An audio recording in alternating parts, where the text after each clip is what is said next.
Izin dapat kami kabarkan, beginilah kondisi di mana sumur bor di Rantau Pelak terbakar beberapa jam ke belakang. Api masih membesar. Uh,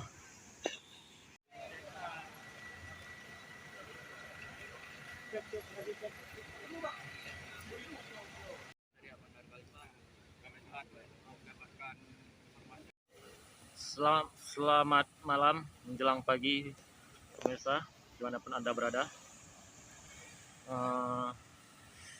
Dapat saya kabarkan, saya sedang berada di lokasi kebakaran sumur bor di Rantau Panjang Perlak, Kabupaten Aceh Timur.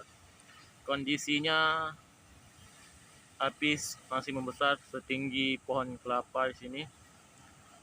Untuk informasi kebakaran, info yang kami dapatkan sekitar jam 11.30 waktu Indonesia bagian Barat.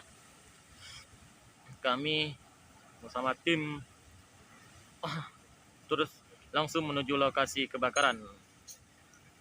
Untuk situasi di lokasi, 3 pemadam kebakaran dikerahkan untuk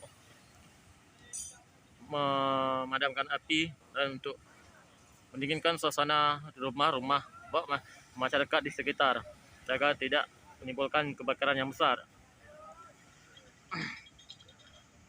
Untuk informasi korban, jumlah korban yang kebakaran, data informasi yang baru kami dapatkan, sekitar 3 orang dilarikan ke rumah sakit umum Sultan Abdul Aziz Shah Perlak.